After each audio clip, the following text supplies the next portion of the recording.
Hey, welcome to the channel. It's Friday. It's about noontime, and we're up here on the north side of the moat. And I thought I'd walk around. I want to show you.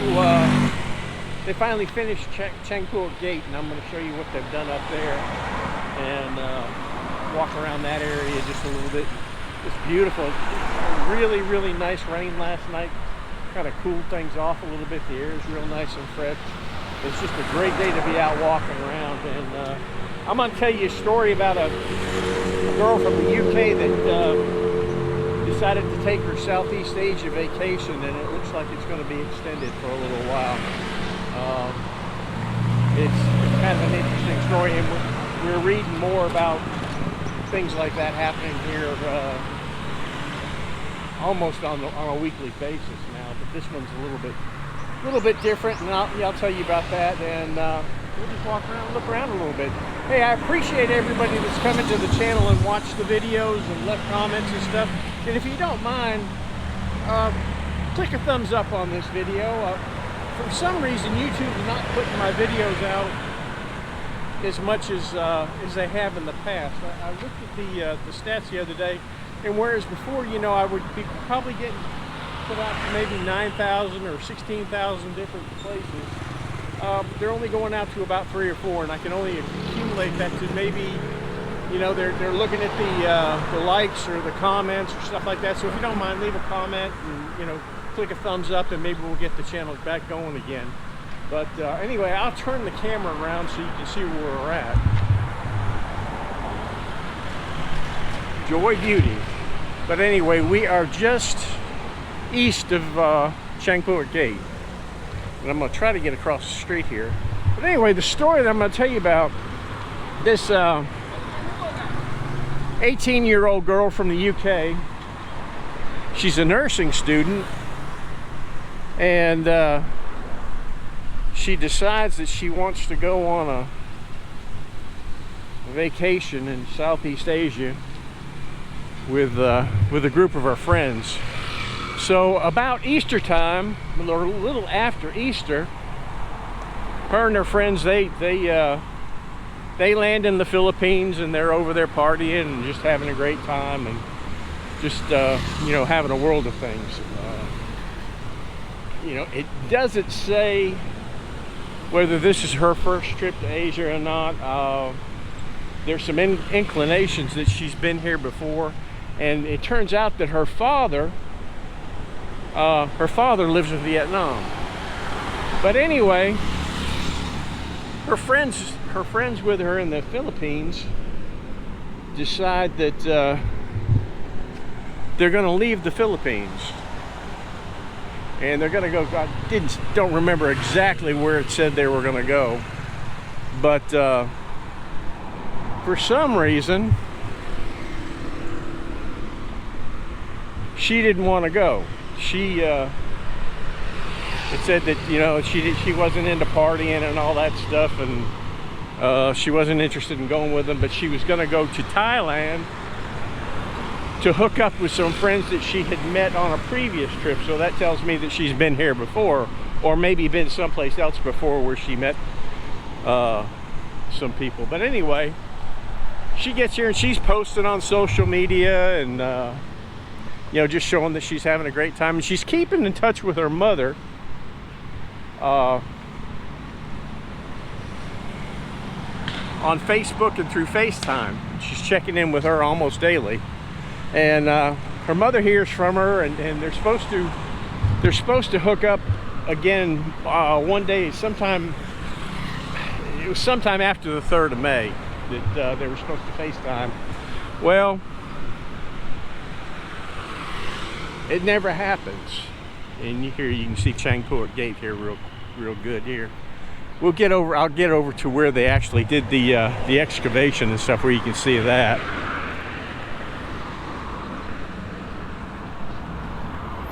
But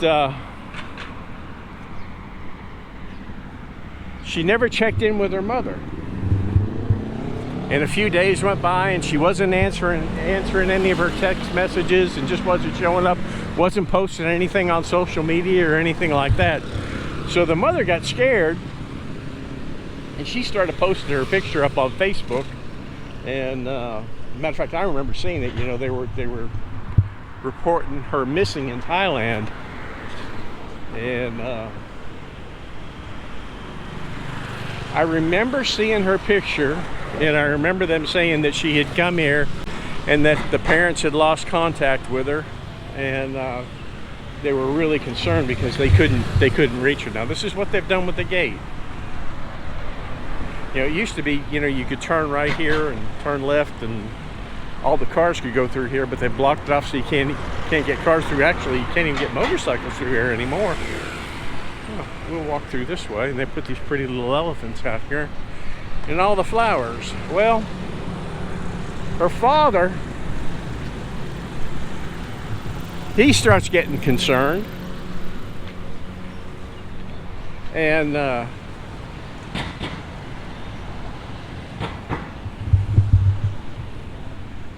he comes to Bangkok and contacts the Thai police, and they file a report, and you know, they're checking every place, and they can't find any place where she's been or anything really about what's going on. And a few days go by. I think, yeah, they've really fixed this up nice. I think we'll walk down the sidewalk here. I could go that way, but I believe we'll go down this way.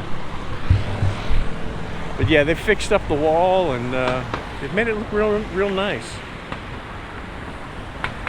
There was a lot of controversy about what they were going to do here.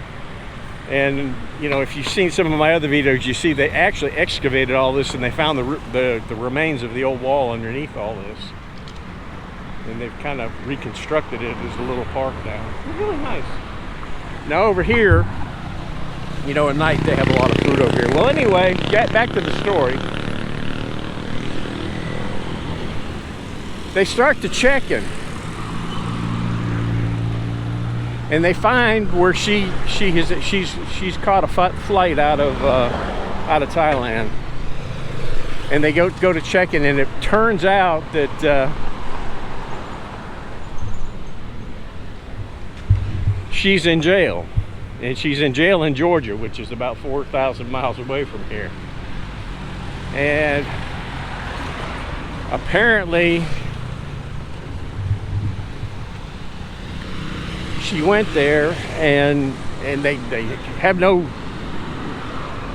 idea why she went there or anything like that. And it doesn't say that she's with anybody, but let me finish the story, and I'll use my little bit of investigative detective skills from the past, and kind of give you an idea of what I think actually did happen. There's a little bit more to the story. Everything is basically being said about her now. There's nothing been said about anybody else. There's no, that I've read anyway, there's no indication that there's anybody else involved. It's basically her, and she was caught with, like, going through the airport. She was caught with, I think it was like 24 pounds of marijuana, a few pounds of hashish, and it was all packaged, sealed and done up, and they locked her butt up. Well, talking through her lawyer, she said nothing. You know, she's kept her mouth shut, and the lawyer basically said that's the way it's going to be. But turns out she's also pregnant, which is something that they didn't really, you know, even her parents or nobody really know. But, well, it turns out, going through her social media posts, she had posted pictures, lavish pictures, pictures with a lot of money, and basically made statements about you know, a new age Bonnie and Clyde, just stuff that's, you know, just not really not anything that you'd expect somebody who was a nursing student to do. And somebody who wasn't looking for trouble.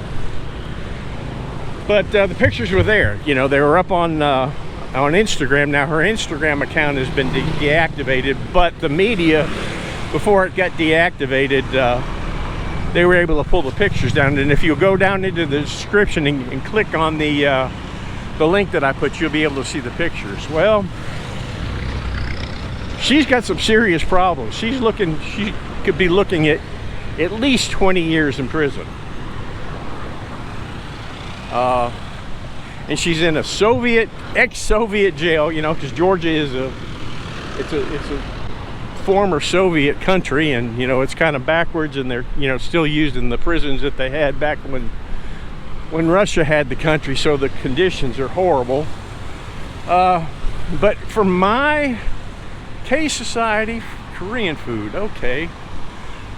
Korean chicken, tacos, barbecue, and gumbo. Huh. I have not noticed that place before. I may need to check that out.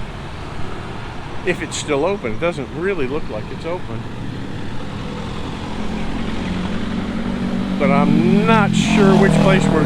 Tacos, barbecue, and gumbo. Yeah. Either it's gonna open or it was open and they closed down. I don't know. I'll have to wait till my next trip up here to see. The A-Tree Food and Drinks. Huh. Hella food. I don't know. We'll have to wait and see. I don't get up on this part of town too often. I definitely don't walk here very much, so I'm not up on what's going on. But anyway, back to the story. Putting my detective skills to use, but being that her family went to the media and reported her missing, she's the star of the show right now. Now there are a lot of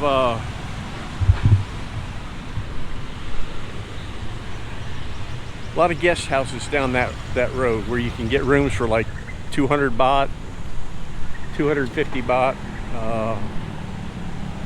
right down that little alley there. I've walked that before, and I think I've actually showed some of them. But we're gonna keep going this way. There's a guy walking his dog. Beautiful, beautiful lotus plants out today. I love looking at these things. But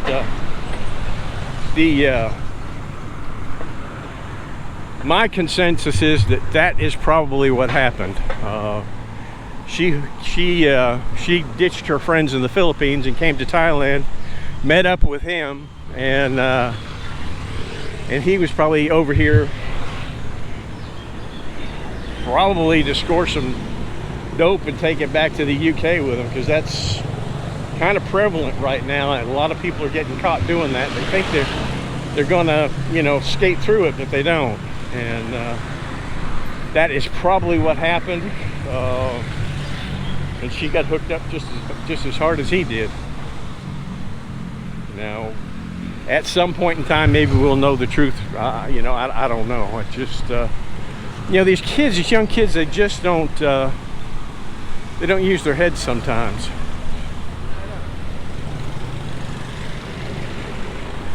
Now, I think we will cross right here, because I'm going to walk back in there and maybe come out through the back side of this temple.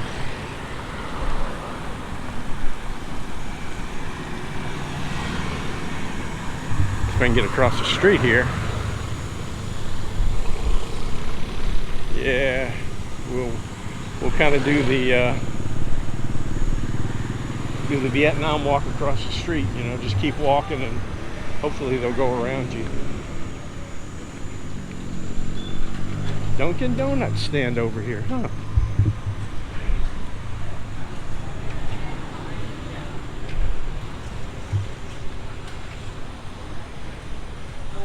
So there's no telling what's going to happen.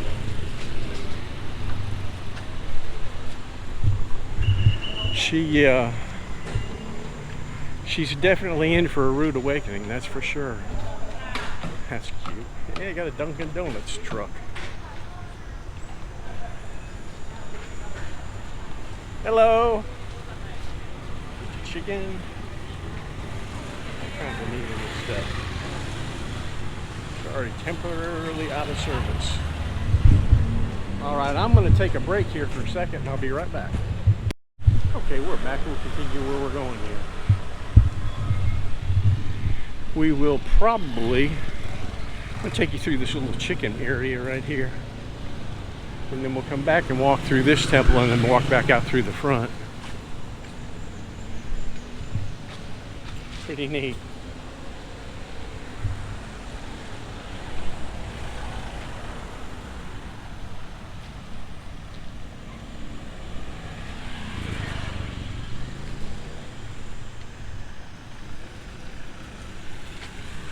Yeah, it's sad, you know, because her life is basically ruined now.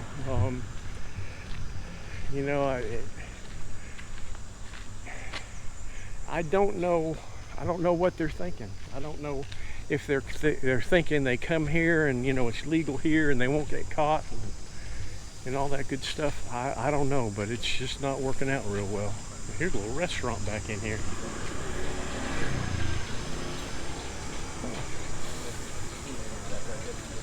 Body cop. Goes back to some apartments back there in the back. We are open every day, breakfast and lunch. Oh, restaurant back in there. 7 a.m. to 2 p.m. for breakfast and lunch. Come in, we're open. Yeah, you must have to go in through the other way. Okay, we are going to go back to the left. We cut through the temple and go from there.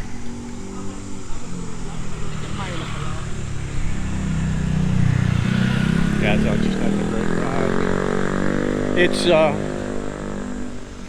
you know, it's sad to see somebody that young throw their life away, and that's exactly what's happened. You know, it might be years before she ever sees the light of day. And if you go back on one of my other videos, there's a story about another girl in Samui that you know, there's mixed emotions whether she was involved in it or not. Her boyfriend definitely was, but she ended up, I believe, getting a 30-year sentence. And what she had done, she had taken over his business when he left the country, and a package came, and it was some type of drug, and she ended up taking the fall for it. It's beautiful back in here. Yeah, they're trying to raise it up and gonna get to the top and dump the water on the Buddha.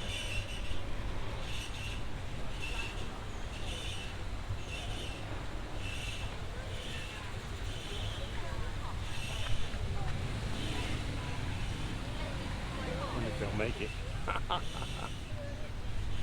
They're trying.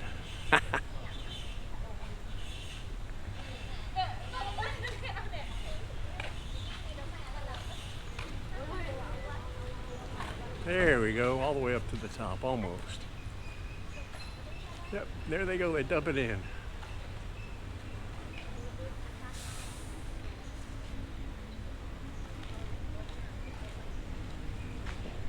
There they go, and then this one will bring it back down.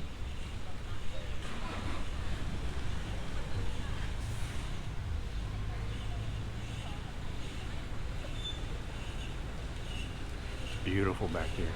Are you from Chiang Mai? Where you live here? Good.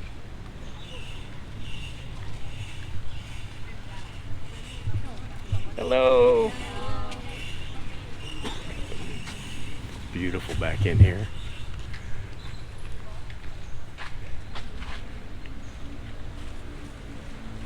But yeah, I don't you can buy those things and hang them up here. I don't understand people. Even when I was a cop, you know, you run into young kids that were just doing stupid stuff that would basically take away their freedom for a good many years. And there's a story I'm going to tell later on down the road, maybe this month, next month. It's about a case that I worked on back excuse me, back about 40 years ago. And oh yeah, lighting candles. Yeah, we'll walk through here too.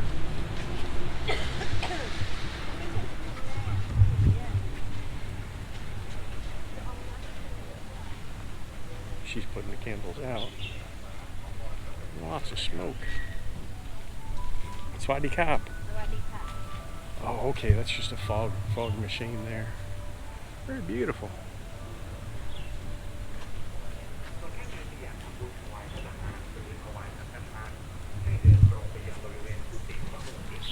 This is definitely one of the temples you want to make sure you come to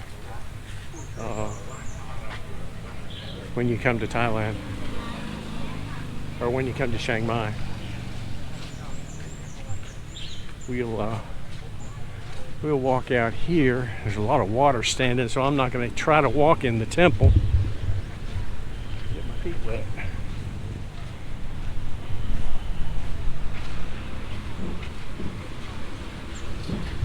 There you go with them this way, and we'll walk through the little elephants there. I'll go around her so she can get her picture. Beautiful. Most of the people here are Thai. I'll walk up a little ways in here.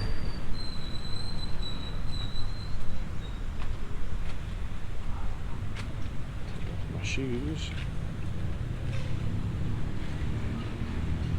I go slow so you can see it.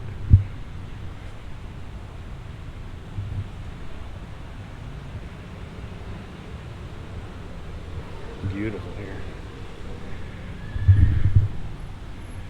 I gotta walk through the water to get out. Maybe, maybe not. Get my flip-flops back on.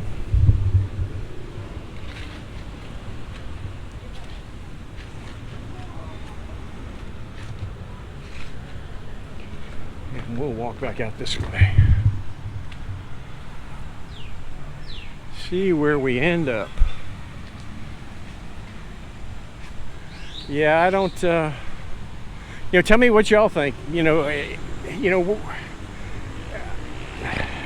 What would possess somebody to do, to make a stupid mistake like that? I just, I don't understand it. It's one thing to do it in your home country,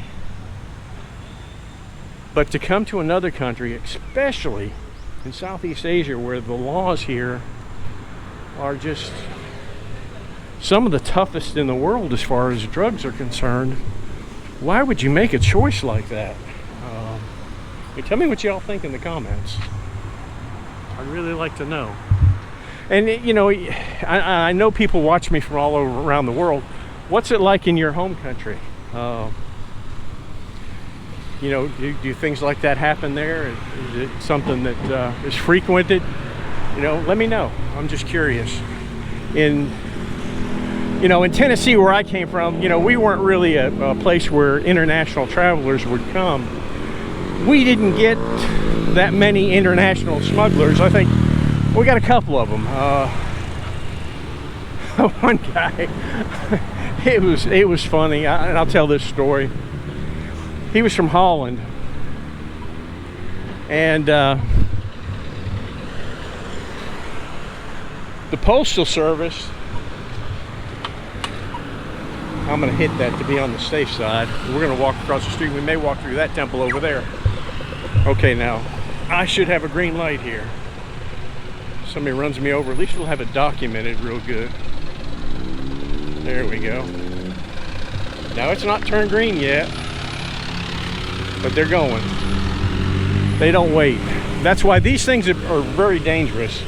You really have to watch where you're what you're doing when you're crossing the street. But anyway, this guy, I get a visit from one of the postal inspectors at my office, and he's got a letter with him, and it had been intercepted.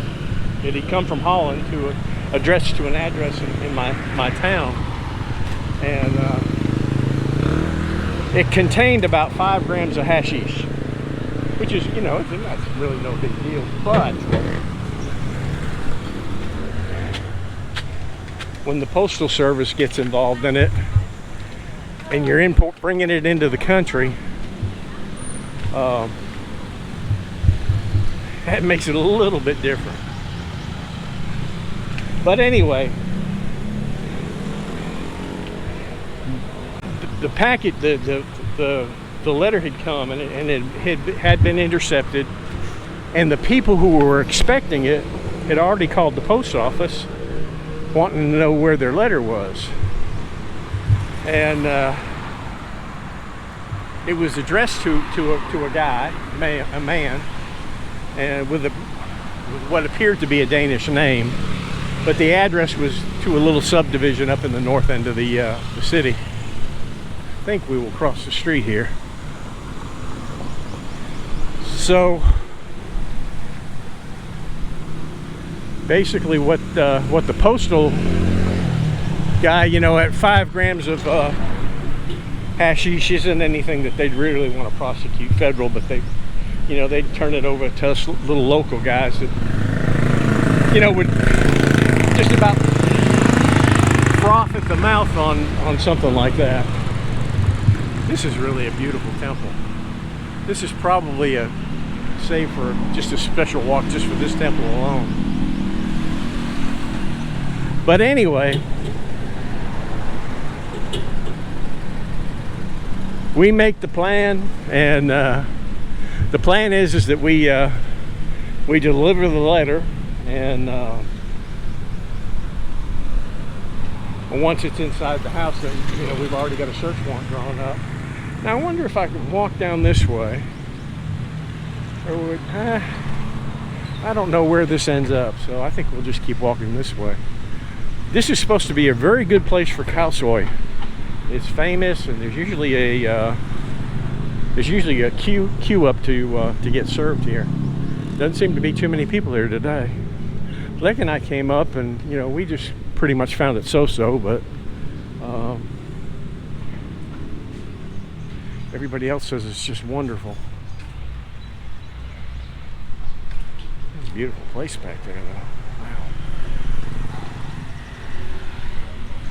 But anyway, khao soi kun yai. If you ever had khao soi, let me know. Open 10 a.m. to 1400, which would be 2 o'clock. Closed on Sunday. Okay, we'll walk back out this way now. There's a shock waiting to happen. Man. Whew. Amazes me. But I'll tell you what, I'm going to walk this way, because I think it probably just brings me around this temple, and I don't think I've walked back in here before. It may just be a little short jaunt around the back side of this temple. But anyway, we deliver it, and we're sitting there watching the mailbox, and we watch both of them come out to the mailbox, and they get the letter, and as soon as they get back inside the door, you know, we're right at the door with a search warrant. And we probably got there just a little bit too jumpy, a little bit too quickly, because it was just laying there. It hadn't been opened yet. And I'm thinking that the guy that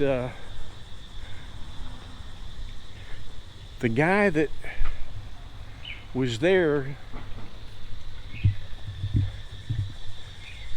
that wow, there's some neat houses. It was not, his name was not on the envelope. Or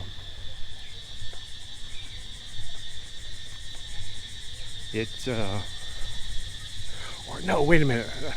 This is going way back, so it's hard for me to remember. It was addressed to him. It was addressed to him. That's right, exactly.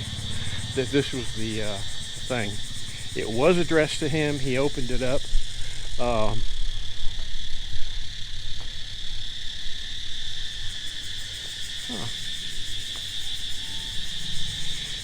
But when he opened it up, he said, I had no idea who sent this, because there was, there was no,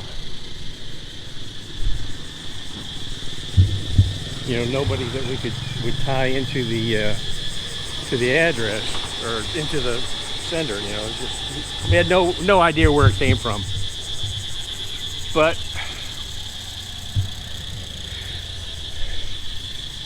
when I looked at the letter, they'd spelled Tennessee wrong, and I thought, this is going to tell me who sent this thing.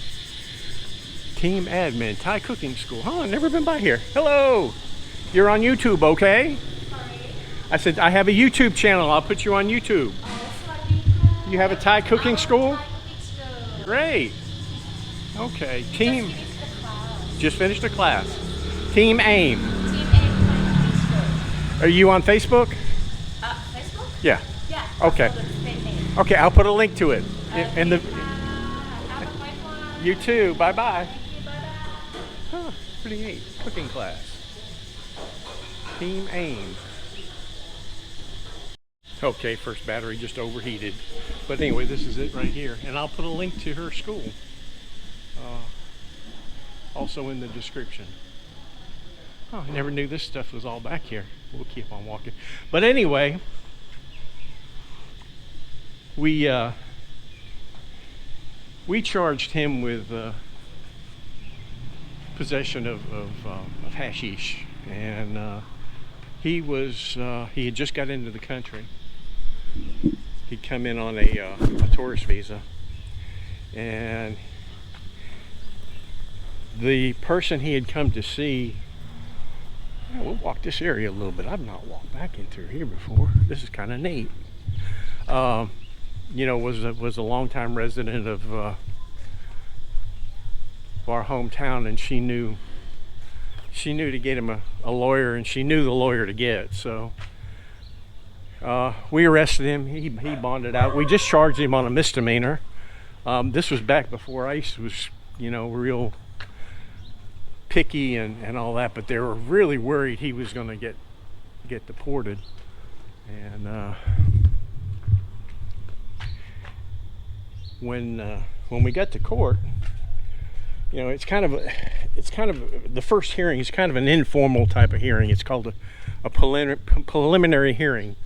And when it's a misdemeanor charge or a simple charge, which, hey everybody, which I'm not going to ruin somebody's life over 5 grams of hashish. It's just I'm not going to do it. I could have gone and made it a felony, importation into the county or whatever, but I'm just not gonna ruin somebody's life that bad. And I surely wasn't going to get him deported.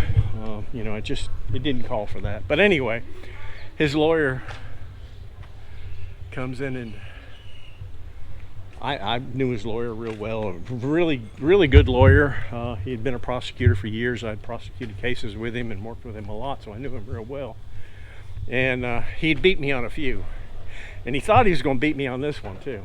And we sat down, and he said he has no idea this was sent to him. He went out to the mailbox, and he knew one of his friends had sent him a letter, and that's why they called when the letter didn't come, but he had no idea what was inside the letter. And so you're basically charging somebody that really had no knowledge, which, had that been the case, that probably would have been pretty true. Our biggest fear is something like that happening. You get something sent to you and you don't know what it is, and that's what they're claiming. The girl down in Samui, that's what they're claiming. That's what happened to her. Whether it did or not, it's kind of hard to be seen. I think she had prior knowledge of his activities, so she should have had some kind of clue. I don't know. But anyway, back to this case. I listened to him, and I said, okay. I said, I'll tell you what. I grabbed a piece of paper and a pencil, and his client was sitting there at the table, and I said, have him, hey, this is pretty neat back in here. Have him,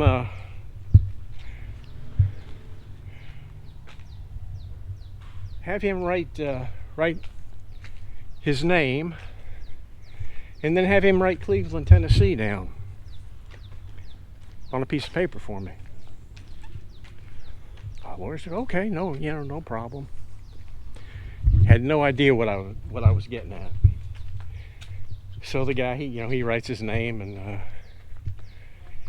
I'm not a handwriting expert, and I wasn't even going to call one in on it. But when I got down to the Tennessee, I looked down on it. It's spelled exactly the same way it is on the letter. I looked at the lawyer. I said, I think your guy needs to plead guilty. What do you think? He said, I'll plead him. So, it was pretty obvious that he had, before he had left, he finally admitted to, once we worked the deal out where he wouldn't get kicked out of the country and, pay a fine, that he ended up paying a fine that was, it was payable. It wasn't that much. I think it was $250. And he really didn't care about whether he had a conviction or not.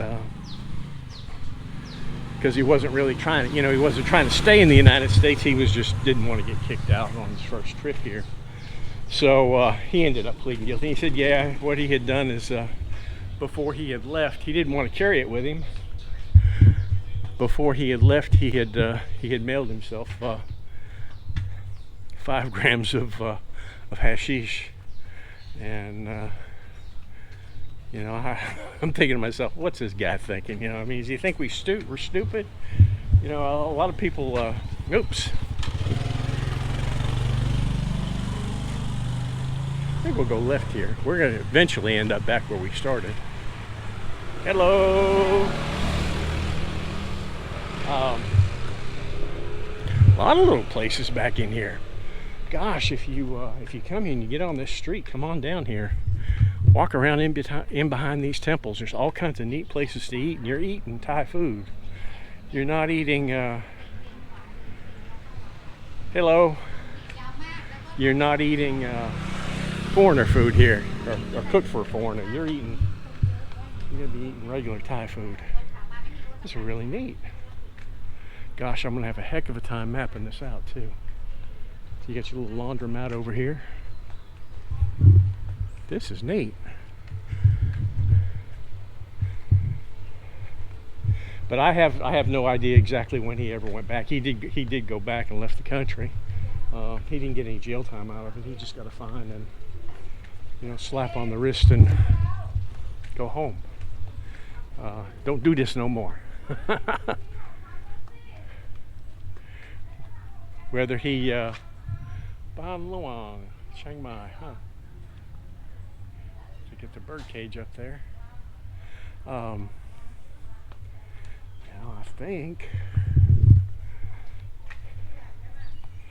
think we'll go this way.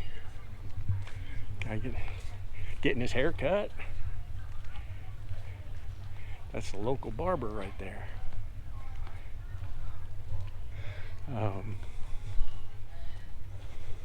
Yeah, it's people do some stupid stuff sometimes, and this was definitely one that he regretted. But this poor girl, she's 18 years old. Unless they work something out, her kid's going to get born in a Russian prison. It just does not make any good sense. Hello. Nope, can't get out that way, so we're going to go this way. It just, why take a chance? Why? There's not enough money in the world to want me to spend a day in jail, let alone a good many years. Now here's an abandoned house. Now wouldn't that not be a cool house to live in? I'm not exactly sure where we come out. Oh, okay, there's the women's massage center by ex-prisoners. Oh no, that's just a sign for it. Where are we?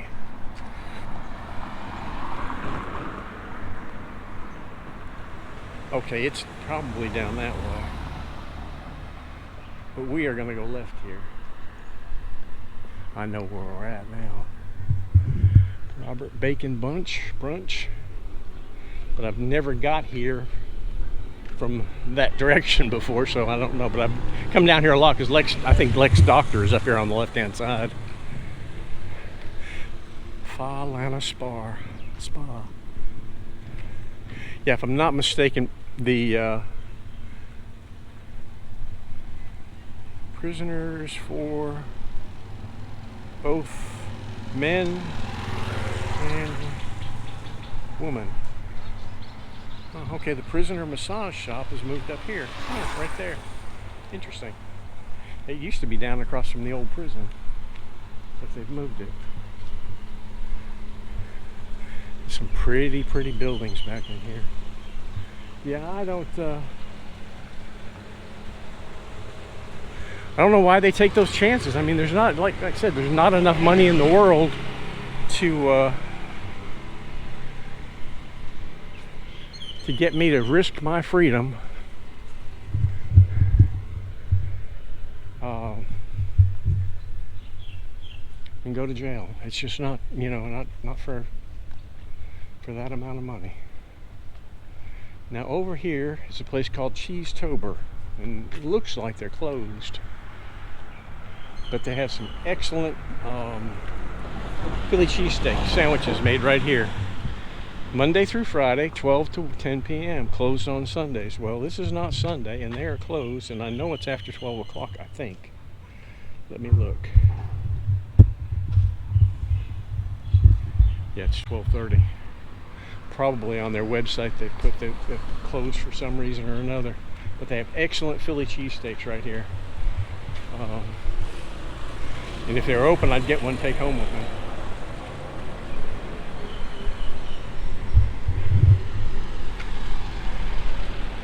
Yeah, you know, it's hard. But back to another thing that I was talking about a long time ago, when I started talking about a case that I worked some 40 years ago.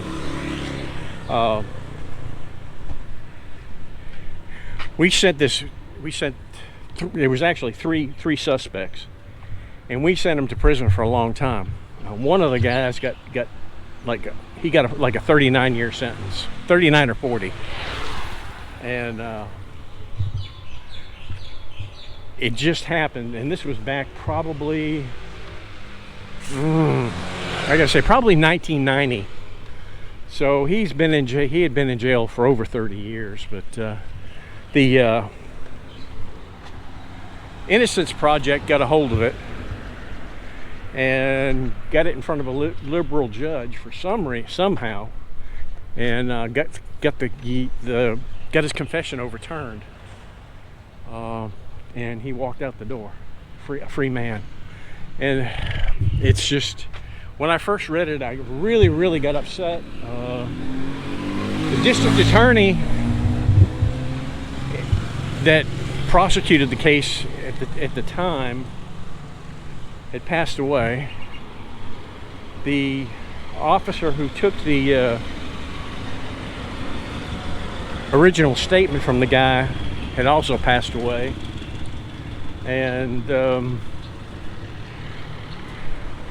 matter of fact, even the judge had passed away as well. So it ended up going to a different county, and the judge ruled that he was wrongfully convicted and set him free. And based on the fact that he was of a diminished capacity, and they say that he was not mentally able to give a statement. Well, I was we had to go to a different county to pick him up. There was three of them, and they lived in a county about 40 miles away. And it just happened that I didn't do a whole lot on the case, but I rode back in the car that transported him. And you know, I mean, as soon as he got in the car, he pretty much knew he was caught, and he just started running his mouth and pretty much confessed right there. But he walked out, you know, and I got mad. I was angry when I read it, and this is probably just a few weeks ago that this happened. And what got me more, I think, than anything else was the fact that the people, the Innocence Project, were, you know, jumping up and down. You know, they got an innocent man out of prison, and you know, they freed a man that had been in jail for like 31 years, and they had started a GoFundMe page from him, and people were just rallying around this guy, giving him all kinds of money. And I thought, I was sick to my stomach, because the things that this guy did, he robbed a woman, and the things that he did to her, I don't even want to talk about them. And I wouldn't even put them in the video.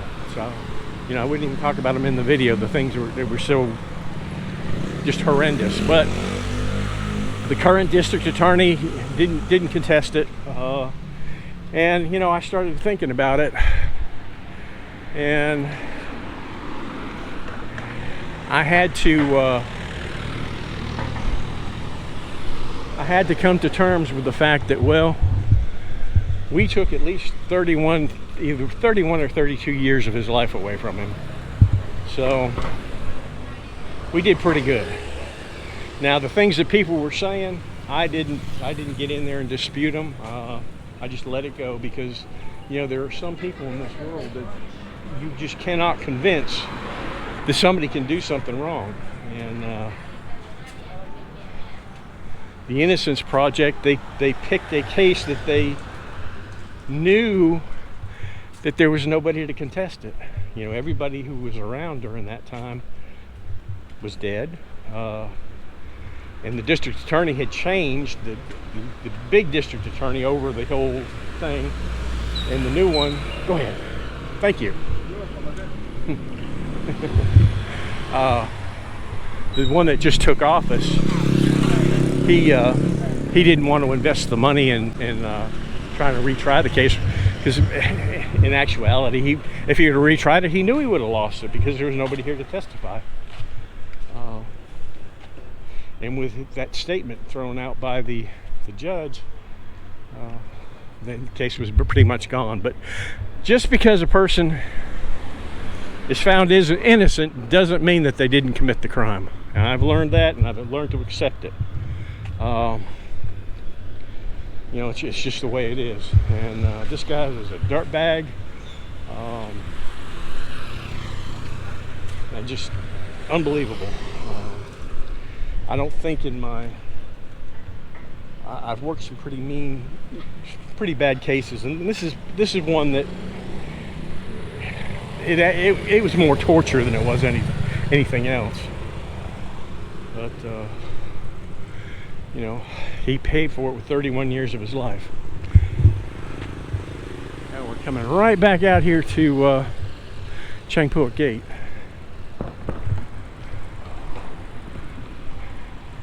It's getting hot, and I am sweating.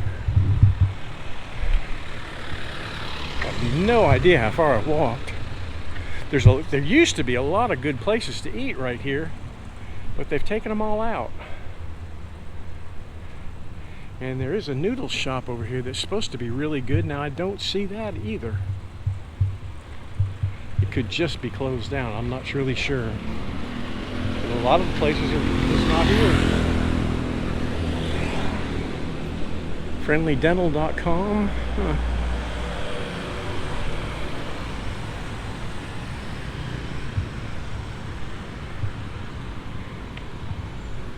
Now, there used to be a picture of a guy standing over there, and I always used to think he's real, but that place has changed as well. Hot and spicy, not fun. Huh. Yeah, that place has changed as well.